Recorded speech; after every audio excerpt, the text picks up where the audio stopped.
BJP नेता राम कदम ने Shiv Sena UBT प्रमुख उद्धव ठाकरे पर कटाक्ष करते हुए कहा कि जब वो मुख्यमंत्री थे तब उनके अहंकार की वजह से सब उन्हें छोड़कर चले गए, यहाँ तक कि उनके नौकर चाकर भी छोड़कर चले गए।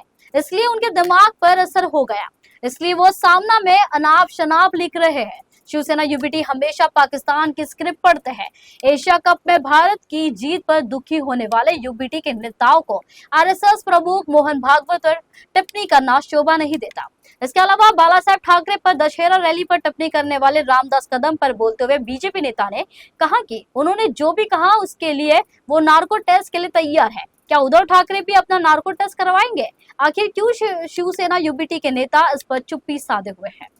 श्रीमान उद्धव ठाकरे जी के अपने अहंकार के कारण जब वे मुख्यमंत्री थे तो उनके सारे विधायक, सांसद, मंत्री, यहां तक कि घर पे काम करने वाले उनके नौकर चाकर भी उन्हें छोड़ करके चले गए। खून का सगा भाई, खून के रिश्तेदार, सब लोग छोड़ के चले जाने के बाद अकेलेपन का सन्नाटा,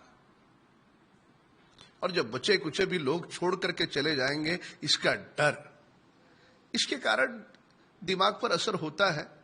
स्वाभाविक तौर पर इसे स्वीकार करना होगा, और वही दिमाग पर असर होने के कारण इस प्रकार की बातें वे और उनके नेता सामना में लिख रहे हैं।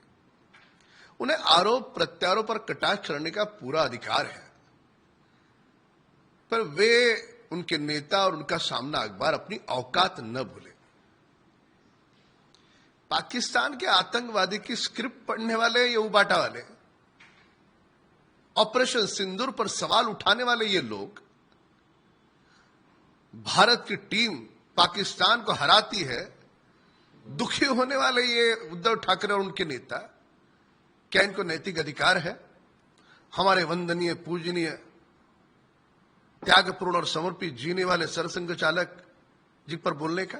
कोई नैतिक अधिकार नहीं है। इसलिए वे लोग कान खोल करके सुन ले। आरोप प्रत्यारोप कटाक्ष स्वागत है, पर अपनी औकात भूल करके अब टिप्पणी न करें। स्वयं शिवसेना नेता, जो शिवसेना में विपक्ष के नेता थे एक समय पर, और बड़े कद्दावर नेता है, वे जब स्वयं कह रहे हैं, और ये बातें उस समय कई जगहों पर सुनी जा रही थी, श्रीमान उद्धव ठाकरे जी ने इसका खंडन अब तक क्यों नहीं किया? वे तो खुलेआम पर कह रहे रामदास कदम जी कि वे नार्को टेस्ट के लिए स्वयं तैयार है। क्या इस पर बोलेंगे उबाटा के नेता? अगर झूठ होता तो क्या रामदास कदम जी कहते कि मैं नार्को करने के लिए तैयार हूं? जब वे स्वयं नार्को टेस्ट के लिए तैयार है, खुद की करने के लिए, तो ये सुनने के बाद हर व्यक्ति विशेष समझेगा कुछ न कुछ दाल में काला है, और पारदर्शिता के साथ इसमें कुछ नहीं हुआ। तो श्रीमान उद्धव ठाकरे जी आगे आए, बोले उस पर कुछ, वे भी कहे वे भी नार्को टेस्ट के लिए तैयार है, दूध का दूध पानी का पानी हो जाएगा।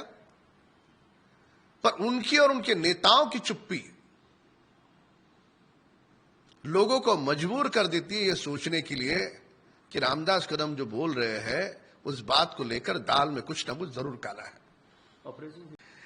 देखिए, दुर्भाग्य है कि जब हमारे साहसी फौज ने पत्रकार वार्ता की और पुख्ता सबूतों के साथ किस प्रकार से हम पाकिस्तान के घर में घुसकर आतंकवाद को पनाह देने वाले और आतंकवादियों का हमने खात्मा किया, इस विषय को विस्तार से बताया।